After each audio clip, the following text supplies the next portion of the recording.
All right, welcome back, Truth Seeker. There is a topic that the news media doesn't touch at all when it comes to COVID, and it's not medical misinformation as Google might attempt to do with this video, but it's facts. If you look at the data, the people who are dying from COVID are elderly and they are obese. And they are also elderly and obese. That's a big demographic, the older, heavier weight people.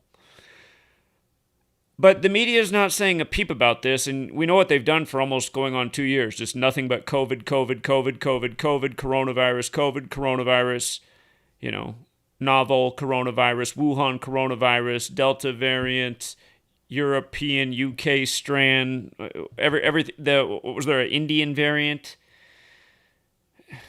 Anyway, all this crap, but they're not talking about the things that we need to really be thinking about. We are a nation of obese people, and if the people who are at risk of dying from this are the people who are overweight, who already have trouble breathing, it's like their body's already working against them, so now all they need is some COVID to finish the job. Why isn't the government and the media bringing this to everybody's attention and saying, you know what, here in America we have a crisis, we have a growing population in many ways, that with a growing at a steady percentage, more and more obese, especially children. And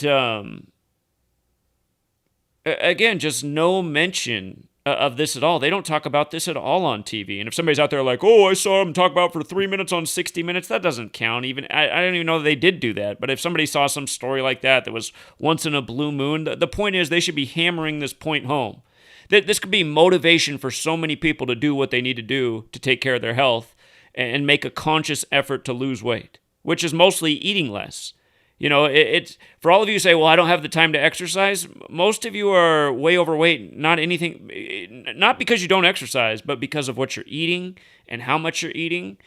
And we're not taught what these foods do to our bodies, in our 13 years of slave school. It's meant to make us truly useful idiots by the same government that exploits us every day with their propaganda and news.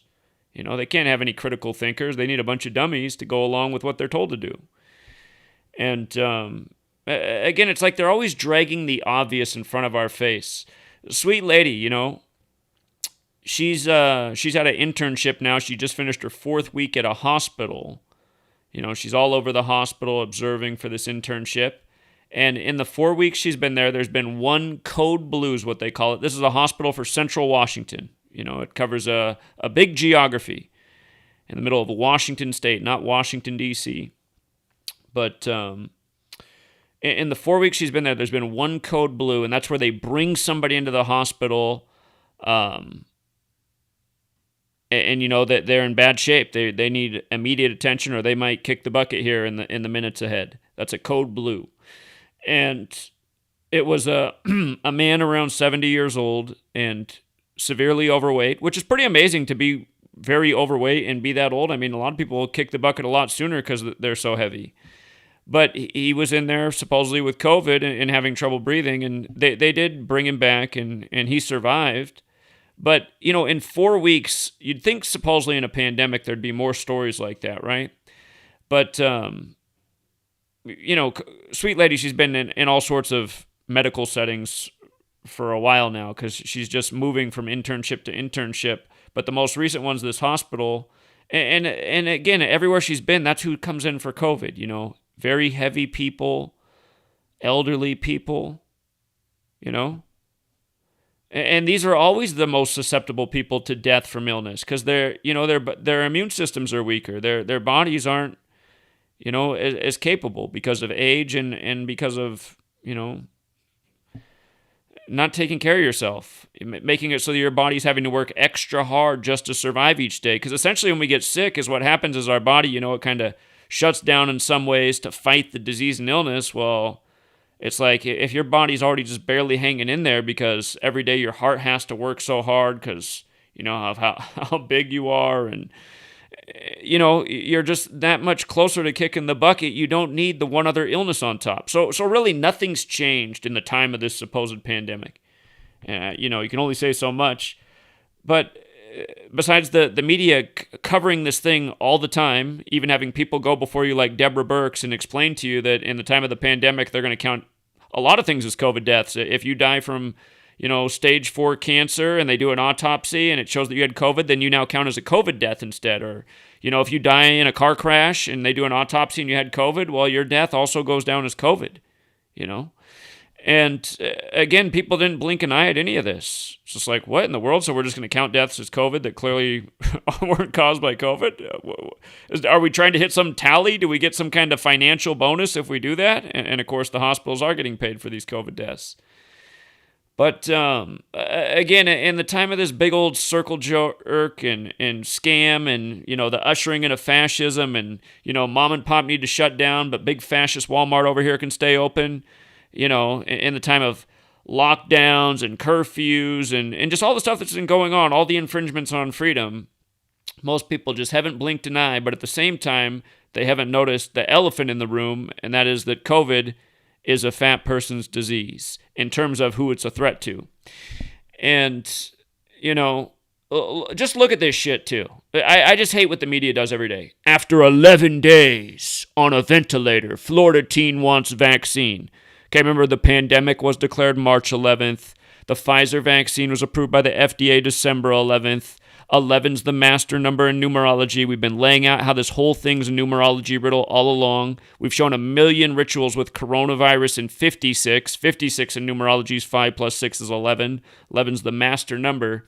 But just all the 11 stuff, right? They just got to put these numbers in front of your face. And here we are 1 week before the September 11th anniversary, the 20-year anniversary this year. And again, 9/11 mostly happened in New York, the 11th state. The World Trade Centers look like a massive 11. Flight AA-11, supposedly the first plane to hit. You know what I mean?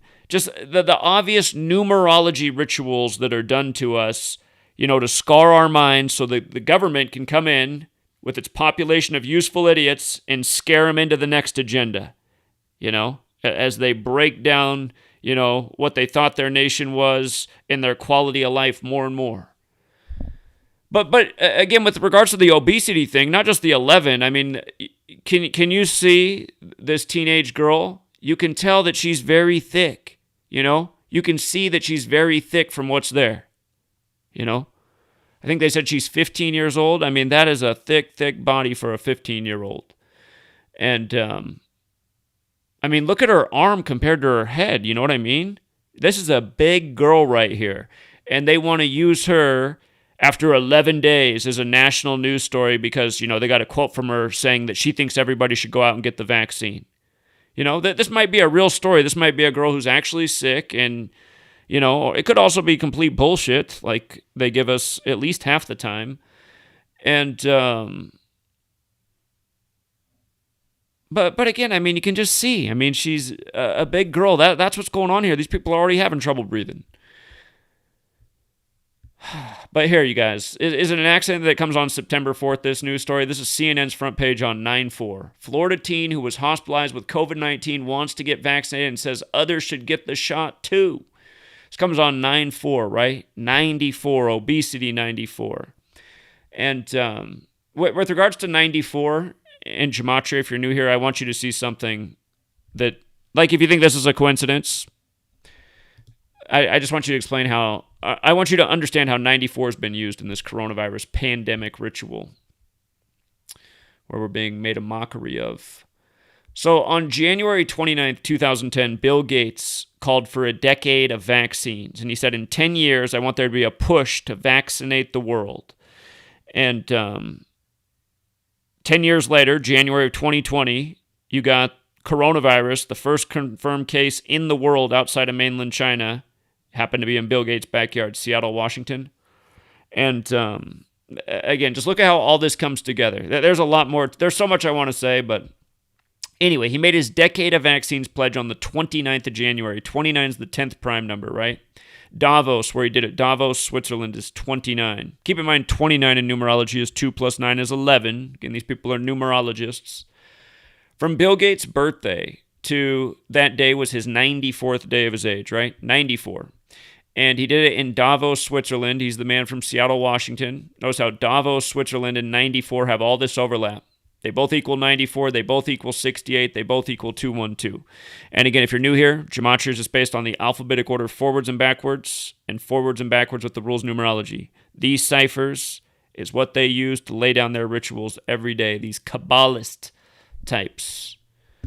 Again, all of this comes from Kabbalah. It's all important to the Jesuits. That's who's behind all of it. I've explained it a million times. I got multiple books about it. I get tired of saying the same thing in every video for every new person who's here.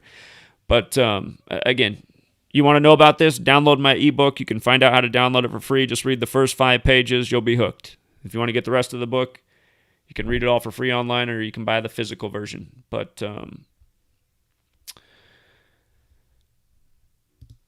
again, the 94. And notice in gematria, coronavirus pandemic's 94. You see how Davos, Switzerland, and Seattle, Washington are both 68? Look it up. Coronavirus was coined in 1968. That's the year that term was coined. That was the year HIV was supposedly discovered. That's the year 911 was made the national emergency dialing code. World Trade Center construction began. There's a reason my last book's called 9/11 to Coronavirus. These are all part of government scams to scare us, to take our rights and liberties while treating us like we're a bunch of idiots all along the way. We know where the weapons are. They're north, south, east, and west of Baghdad. It's like, oh. And that fucking scumbag just died last month. There'll be no justice for him. Well, unless it's in the... well, that's where you got to believe in God, right? Maybe he'll get it in the afterlife. Let's hope so. Donald Rumsfeld, what a scumbag. One of the people that lied us into the 20 years in Afghanistan scam. Said we'd be there for... He said we'd be treated like liberators. We'd be there for a couple months. 20 years later. Oh, man, these people. And people still continue to listen to the government. It's fucking amazing, man. The mind control is so amazing. Remember in gematria, mind control equals coronavirus equals Society of Jesus. That's the Jesuits behind all this. Equals toilet paper. Remember, that was the biggest mind control example. People fighting over toilet paper over coronavirus because of the news. Anyway, with regards to these 94s, Bill Gates' dad ended up dying at age 94 last year by the numbers. And Bill and Melinda, of course, were married on January 1st, 1-1, like 11 and 94, right? And wouldn't it be something to find out that Bill Gates is the geek behind doing the gematria riddles? They've all been synced up with him. Wouldn't it be funny if it was him? Just designing the rituals, what day he wants it to come out. It's like, this is what this fucking guy does. This turd. I really think it's not like that. I think he's just their Jesuit puppet actor, but would be funny if they got a say in the old ritual. And don't forget, when they were married, it was 65 days after Bill Gates' 38th birthday. Before they were divorced, I argued that they were a fraud marriage that was truly all a ritual planned from the day of 94 to the start of the pandemic. And then, of course, they got divorced by the numbers. If you missed my videos on that, go check it out. Again, the couple from 87 gets divorced 87 days from Bill Gates' birthday. Mick is 65 and 38. And again, the Event 201 coronavirus pandemic simulation, 1 month before the outbreak in Wuhan, China, where 65 million die in the simulation. That was Melinda Gates' 65th day of her age. Her birthday is the same as the Jesuits, August 15th. And decade of vaccines, what Bill Gates called for, has gematria of 65 and 313 in the base ciphers, which is the 65th prime. And remember, the vaccine went live just after he turned 65 years old. It went live in the U.S. December 8th. The Moderna vaccine went live first on Bill Gates' 42nd day of his age. And as we know, vaccines 42. His first birthday was on Jonas Salk's 42nd, which was the day Elvis got the vaccine on live TV. 42 weeks after his birthday, he would go on to die at age 42. But Bill Gates with a decade of vaccines, 65,313. And you know, all this stuff's perfectly synced and coordinated, you guys. Is, you know, Switzerland, where he declared it from, 65. Event 201, Bill Gates' full name, William Henry Gates 201, just like the Jesuit order. Big number with the Jesuits. But It's just something else, man, how they mock us. And I'm pretty sure that's why they did this today. I mean, I've been paying attention to the news every day for every day of the pandemic documenting, and I don't remember them showing a fat younger girl with a story about, how a teenager is telling you to go out and get the vaccine. But I'm like, God, on 9/4, man, and the elephant in the room is how big her shoulder is, bigger than her head. Obesity 94, So, and don't forget, Amazon launched in 94 and they remade the TV show Utopia, a British show from 2013 about billionaires that want to depopulate the world with a virus. Amazon out of Seattle that launched in the year 94. Big year for Bill Gates. But, again, Bill Gates' mom died that year, and then his dad goes on to die at age 94. Mom dies in 1994, dad dead at 94 during the coronavirus pandemic. But, oh shoot, I forgot my train of thought. It's okay. I'm sure I've said it all before.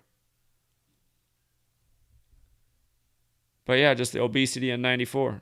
So. And by the way, you guys, Washington State, we're a little more than a month away from October. Well, actually, yeah, a little more than a month away. That's right. From October 18th. And that will be the day that in Washington State, you got to get vaccinated for most workplaces if you want to keep your job. They're making this deadline October 18th, 2021. That's going to be the 2-year anniversary of the Event 201 simulation. I just want you to think about how close this is.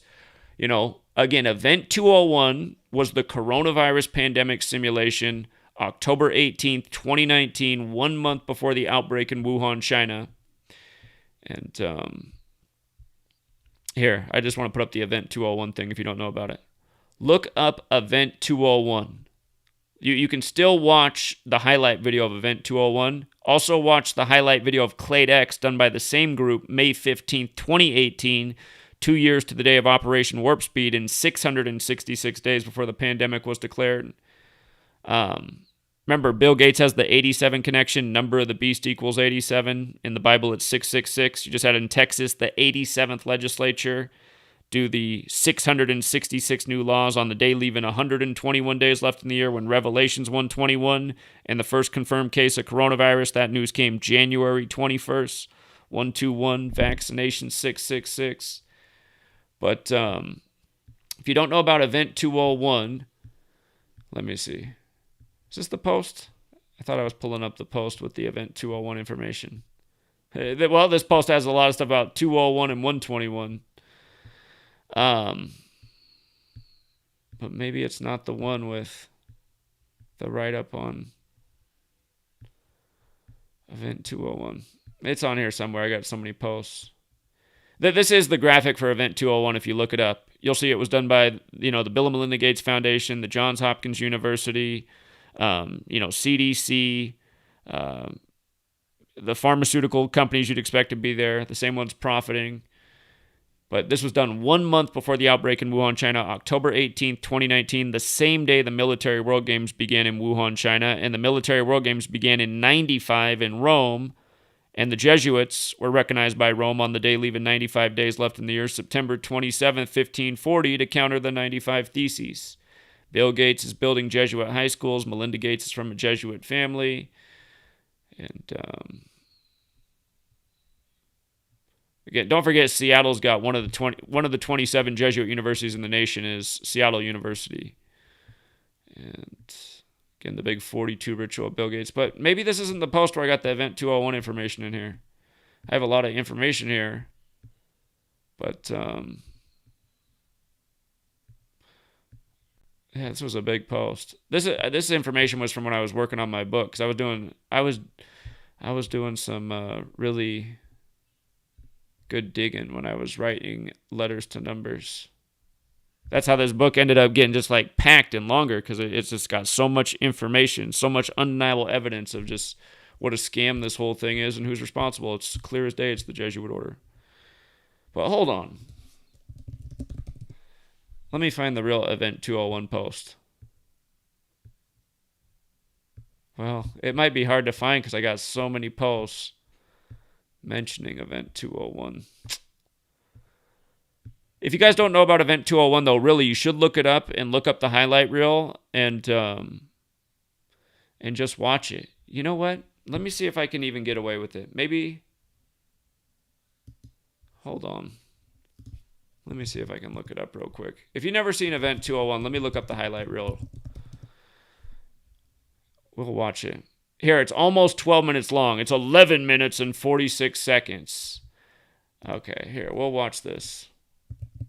Again, the event this is from October 18th, 2019. Again, the same day the military war games began in Wuhan, China, 1 month before the outbreak in Wuhan. And remember, it's Luke 10:18 where Satan comes to earth. Because again, there's all these biblical imprints over this. The Holy Bible equals 201. The Jesuit Order 201. Ignatius of Loyola 201. Jorge Mario Bergoglio 201. Right now we're in the time of the first Jesuit Pope, the first ever to live in Suite 201. Jesuits in their own history say they were saved by Catherine the Great, who preserved the order with 201 Jesuits. And remember, Anthony Fauci, Jesuit educated, Trump, Jesuit educated, Biden from Jesuit Scranton, where the office was set, that ran 201 episodes and had the Jesuit prep school flag in every episode, and yada, yada, yada. But again, Event 201, it couldn't be any more of a Jesuit ritual. It's just so obvious from the number to the fact that it's literally on the day of the military world games beginning in Wuhan, China, which are credited to the Jesuits. It's just like, I don't know where you guys are coming from saying that, it's Israel. You're wrong. It's Israel. You're shilling for Zionist Israel. It's like, dude, Israel was created in a Catholic Jesuit ritual. I'm sorry, the Jesuits have been here a lot longer than Israel, and they are the ones that would want to bring about, a new type of Jews. Because if you haven't read the Bible, Revelation concludes with how in the end times there's this powerful group called the Synagogue of Satan, and the Bible words it as Jews, people who claim to be Jews but are not, but are liars. That's what it says in the Bible. And again, I'm not saying that that's true, but I'm just saying that's where a lot of this stuff comes from. You have the Catholic Church forcing prophecy. How are you going to create this Synagogue of Satan? Make that manifest in the world? How about, wage war all over, kill people, make yourself a government, an authority, give new boundaries for lands, divide people up in crazy ways, make them all murder each other. Next thing you know, there's no generations, no history, everything's lost, everything's confusion. You got these new written books that now people are claiming as the Word of God. They got a new Word of God. It's not good enough. It's not as good as their ancestors. So they need this new Word of God. And for all of you guys who claim one of the religions of today, realize that's the case, because there were religions and spiritualities of our ancient ancestors. These things you believe in today are newer religions that have all these parallels to the older religions. By the way, Jewish mysticism equals 201, which is part of the ancient mystery traditions that comes before the Bible. And again, we know how the ancient mystery traditions are coded all over in the Bible. Genesis 3:2-2.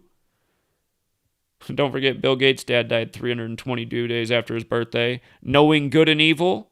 Genesis 3:2-2, the tree of life, like Kabbalah.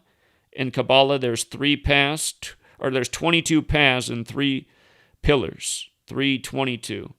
Genesis 3:2-2 is about knowing good and evil. The verse in Gematria adds up to 3:2-2.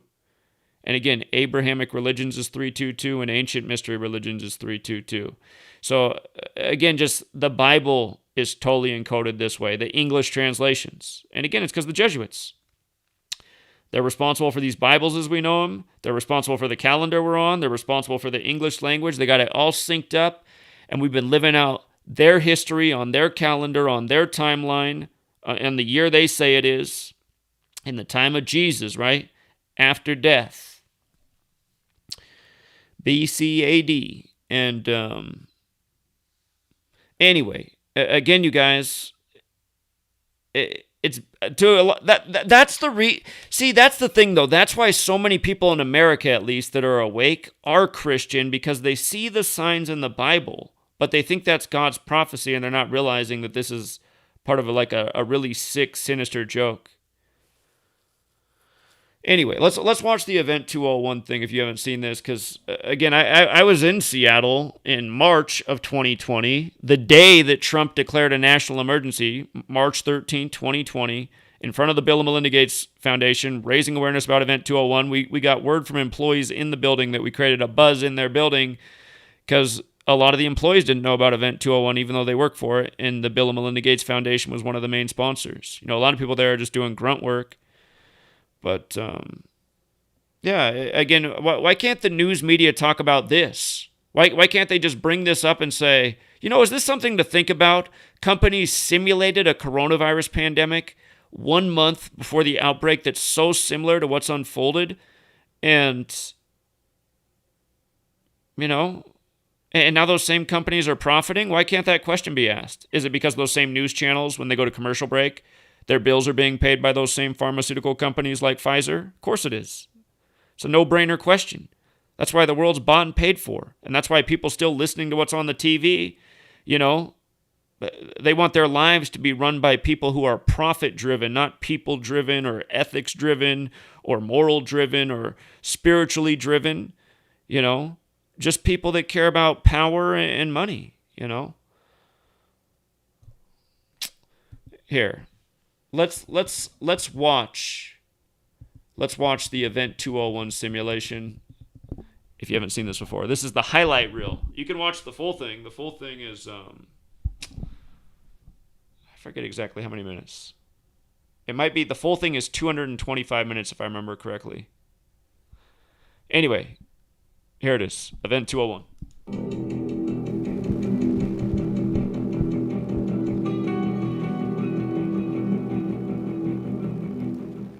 It began in healthy-looking pigs, months, perhaps years ago. A new coronavirus spread silently within herds. Gradually, farmers started getting sick. Infected people got a respiratory illness with symptoms ranging from mild flu-like signs to severe pneumonia. The sickest required intensive care. Many died.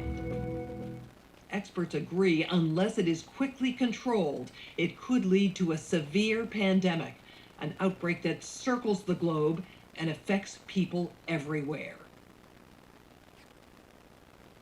The mission of the Pandemic Emergency Board is to provide recommendations to deal with the major global challenges arising in response to an unfolding pandemic.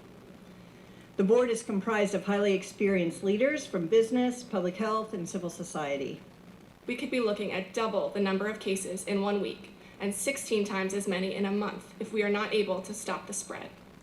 That would be on the order of 500,000 cases, and it would continue to rise exponentially. In 3 months, we could be approaching 10 million cases. We're at the start of what's looking like it will be a severe pandemic. And there are problems emerging that can only be solved by global business and governments working together.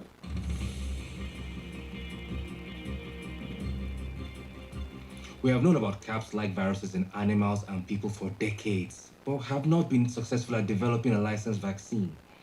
And sure, there are new technologies that may help, but it's going to be difficult. I am not optimistic about having a vaccine in time to be relevant during this pandemic. So the policy... As you watch this, I want you to think about how when you watch cable news, how the guests that come on and talk about things, it's really very, very, they're simulating it, right? But it's still very, very similar. Because something I've noticed so often about people on news is you can tell that they're reading from the screen to talk about what they're on the news to talk about. And the thing that bothers me about that is if you're on TV to talk about something, you shouldn't have to read from the screen. You should know your material. Only so many people get to go on the TV, and if you're going to be a guest speaking on there, you shouldn't even need notes and stuff. You should know your material. Like if I got put on TV to talk about gematria, I don't need any teleprompter, any cues anywhere. I can go on and read the interviewer and just do a good interview. I don't need any help, right? Because I know my subject. But on TV, it's always like you got these spokespeople for an agenda that are all in unison with this message. Fox News is going to portray it all this way. Go to CNN, they're all going to portray it this way. MSNBC, kind of like CNN, but a little bit more racial this way. You know what I mean? And all of these things are catering to an audience that people that are like on board with that message, that worldview, that lane of mind control. But I realized I stopped this with 201. I did not mean to do that on purpose. That's funny. That's weird. Anyway, but it is just like, this drives me nuts about the news. It's just like they have people dress up nice, get makeup, get their hair done, so they look, TV friendly.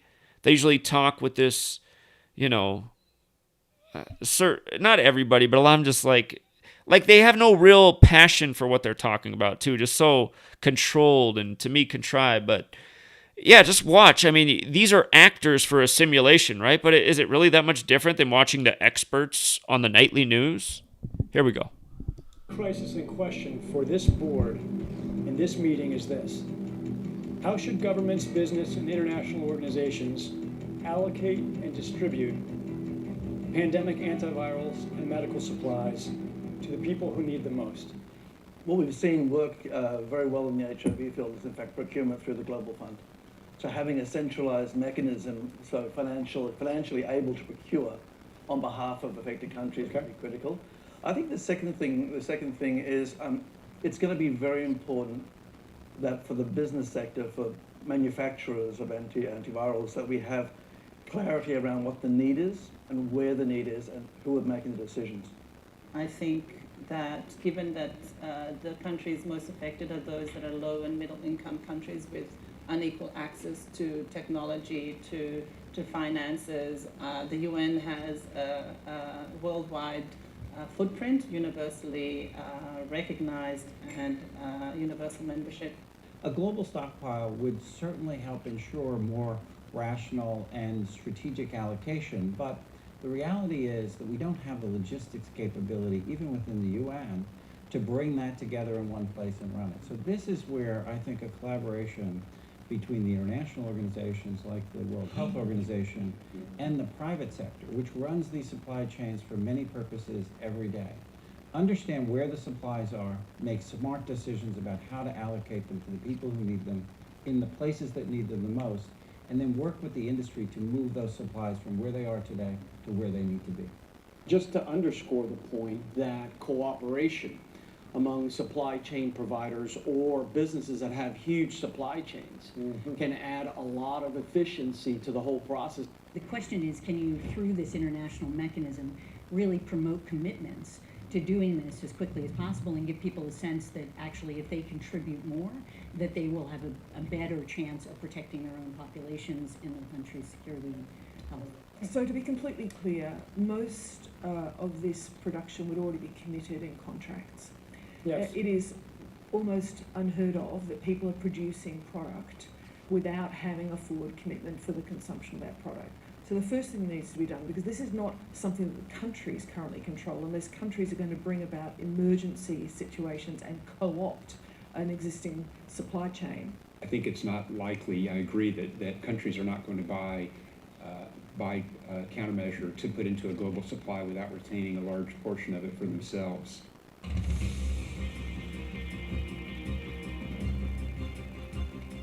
Public health agencies have issued travel advisories, while some countries have banned travel from the worst affected areas. As a result, the travel sector is taking a huge hit. Travel bookings are down 45%, and many flights have been canceled. A ripple effect is racing through the service sector. Governments that rely on travel and tourism as a large part of their economies are being hit particularly hard.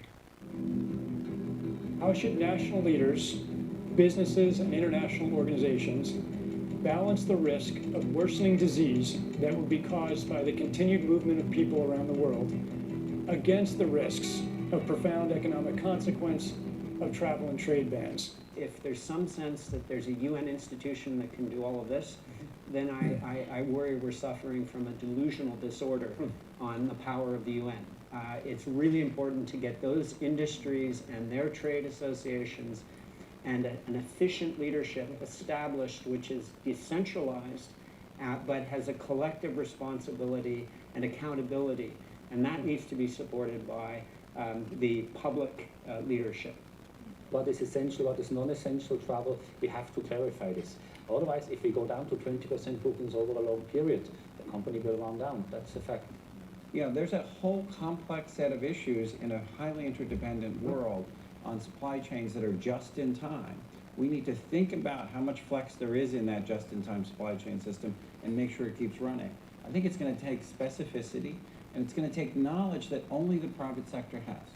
The UN can play an important coordinating facilitation role, but the companies know where those commodities are, where they move, how to move them, and that's where a type of public-private collaboration that we have not generally had in these crises needs to be put together pretty quickly. We are not out of money, yet. But the fact is we are trending in a dangerous direction and something needs to change. So the policy question for this board now is how should financial resources be prioritized? Are there nodes that we cannot allow to fail? What is your sense of priorities? We don't have money to pay for all of these urgent problems. So at the moment, we want the fund, right? You need the money. So where's the money? So government kind of supplies some money. A lot of, private sectors, some are sitting here to have some money. But now you need a really coordinated, centralized efforts. Hotels will be experiencing, crippling losses doing that. And we know that the hotel business in itself makes up 5% of the GDP. Governments need to be willing to do things that are out of their historical perspective, or for the most part, it's really a war footing that we need to be on. We shouldn't underestimate the power of entrepreneurship. We need to escalate that, whether it's through the government's helping with tax breaks or subsidies of that nature to increase manufacturing of those types of products. It can happen quickly. A Marshall-type plan, I don't mean to say that exactly, but a Marshall plan that can go into effect can stimulate change very quickly. Countries are reacting in different ways as to how best to manage the overwhelming amounts of dis and misinformation circulating over the internet. In some cases, limiting... I just have to go back. Just that part right there, like the government type saying, a Marshall type plan, the type of thing that will instigate change very quickly. That's something I hate about society is people are always going, man, we're getting there. Things take time. No, they don't really. When things change, they change. Something big happens. It's like a explosion goes off, right? And then the change happens, like 9/11, like COVID. Rapid change based in fear, right? And it's only possible because of the technology that the news and the government have to reach millions of people at once. I mean, they can literally meet the world government, the international in lockstep media. They can, they can get out a message to hundreds of millions of people, billions of people in no time flat. Imagine if I could do that about this. Don't you think our numbers would grow? Don't you think all of our goals would be reached? If we were able to give a really solid presentation of the work and what's been accomplished and how convincing and undeniable this is, don't you think our numbers would grow tremendously? Of course they would. These people have the ability to reach others, and they can make change happen on their, on the drop of their dime. Here, it's almost over 3 more minutes. But, you should see what I mean. Like, watching government and, Congress hearings. All of this just looks... And these Congress hearings we always have, there's always hearings and hearings and hearings and more hearings, and nothing ever happens. It's like, politicians grilling these top executives who've done this horrible thing for society, and then nothing ever happens. It's like, is this some kind of American justice, a hearing that goes to nothing? Why is it always just this show and the ongoing news stories and cycles? Somebody's saying, well, some people go to prison. Okay. Yeah. I guess, yeah, once in a blue moon, unless they work for Enron, then they all commit suicide. And don't forget, they said Enron and WorldCom caught lucky breaks on 9/11 because Building 7, the third building to fall later in the day, was housing a lot of the federal, documents for the charges against WorldCom and Enron at the time. And Enron, of course, was the biggest backer of the sitting president, whose dad gave the speech 11 years to the day, September 11th, 1990, about a new world order. Anyway, here we go. Jesuits, New World Order. 3 more minutes of Event 201 highlights. Internet shutdowns are being implemented to quell panic. How much control of information should there be, and by whom? And how can false information be effectively challenged? And what if that false information is coming from companies or from governments? I think it's very important that we make sure that there is concise communication with all healthcare facilities where these patients are being treated so that there isn't mass panic. We're at a moment where the social media platforms have to step forward and recognize the moment to assert that they're a technology platform and not a broadcaster is over. They, in fact, have to be a participant in broadcasting accurate information and partnering with the scientific and health communities to counterweight, if not flood the zone of accurate information, because to put the genie back in the bottle of the misinformation and disinformation is nigh impossible. One thing we haven't spoken about, and I'm wondering whether it's time to talk about this, is a step up from the part of the governments on enforcement actions against fake news. I personally do not believe that trying to shut things down in terms of information is either practical or desirable. And we do have, I think, a couple of strategies that are available to us, one of which is the flood strategy, second of which is relying and informing and equipping trusted sources of information with the facts so they can then pass that on. But we also need to actually think about a technological answer to this. So isn't it funny how in this simulation they even deal with, again, how you're going to deal with, misinformation online. And they're talking about from outright banning to just flooding it out. And she says, well, what we'll do is the flood out strategy, And that's when you go to YouTube these days and you search for something, instead of getting any individual work, you get all of the corporate news reports on those topics way before. You have to go to like several pages before you find maybe the type of video you're trying to search for, if you can even find that type of video at all. And that's exactly what they've done. And anytime you're watching a video like mine, it probably, as soon as it ends, it probably goes to NBC's, Lester Holt telling you the nightly news. And again, my favorite Lester Holt opening was flu cases down 95%, COVID cases way up. I was just like, oh my God. I was like, oh my God, man. Only in the idiocracy can they get away with this. But again, we're almost done here. Here's their closer for the Event 201 recap. The outcome of the CAPS pandemic in Event 201 was catastrophic. 65 million people died in the first 18 months. The outbreak was small at first and initially seemed controllable, but then it started spreading in densely crowded and impoverished neighborhoods of megacities. From that point on, the spread of the disease was explosive. Within 6 months, cases were occurring in nearly every country. The global economy was in a free fall. The GDP down 11%. Stock markets around the world plummeted. You guys heard that, right? Down 11%. And again, remember, September 11th will be the 18-month anniversary of the pandemic being declared on March 11th, 2020. September 11th this year, 2021, is 18 months. Remember, IHS is 18, what's in the Jesuit acronym. Sun is 18. The corona relates to the sun and what happens in an eclipse, where the light around the sun and the total eclipse is the corona. And remember, the year of the coronavirus pandemic, you happen to have a total solar eclipse in Argentina, Pope Francis, his hometown. But again, the first 18 months, but she talks about how the tipping point was when all of a sudden it exploded in mega cities, poorer communities. Between 20 and 40%, and headed into a downward cycle of fear and low expectation. Businesses were not borrowing, banks were not lending, everyone was just hoping to hunker down and weather the storm.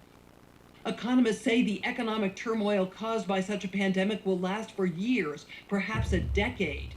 The societal impacts The loss of faith in government, the distrust of news, and the breakdown of social cohesion could last even longer. I mean, see, guys, this is why this shit is so sick. Because, I mean, think about how messed up this is. Like, this is the stuff that's going on. And a decade. So a decade after the pandemic is 2030, right? And we know the Jesuits are behind Agenda 20 and Agenda 21 and Agenda 2030. Big Jesuit rituals. The big signing moment for Agenda 21 was on June 13th, the day leaving 201 days left in the year.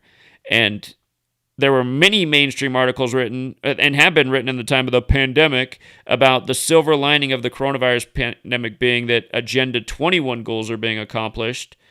And then you got Klaus Schwab at the World Economic Forum, who put out the thing, The Great Reset, and how by 2030 we'll own nothing and be happy. And it remains to be seen. That might be their plan. We'll see if it works. I doubt it, since these people are terrorists, tyrants, liars, thieves, criminals, who continuously tell us one thing and give us the opposite. But the thing is, this simulation and this lady right here, this is exactly what they did with Cladex, May 15th, 2018, 2 years to the day of Trump declaring Operation Warp Speed. Trump, Jesuit-educated, Fordham. 56 years before the coronavirus pandemic. Coronavirus 56, Anthony Fauci 56, Washington, D.C. 56, Society of Jesus 56, toilet paper again 56. But, and again, Cladex was exactly 666 days before the pandemic was declared on March 11, 2020, plus Cladex equals 113, like 11/3 the date. But you know what? I'm going to do this one more time. I'm going to rewind to her part, and I'm not going to say anything. I just want you to listen to this part one more time and think about, in terms of what's happened in the time of the pandemic, how similar this is, especially, what it causes for society and social norms. Listen again. And remember, CNN at the beginning of this pandemic had the story about how experts predict, because of the lockdowns and the new normal guidelines, there'll be as many suicides as there will be COVID deaths. And I thought, well, if that's what the experts know, then maybe we shouldn't do this, because that's a net loss, plus we lose freedom. Anyway, let's listen to this one more time. We have to ask, did this need to be so bad? Are there things we could have done in the 5 to 10 years leading up to the pandemic that would have lessened the catastrophic consequences? We believe the answer is yes. So, are we as a global community now finally ready to do the hard work needed to prepare for the next pandemic?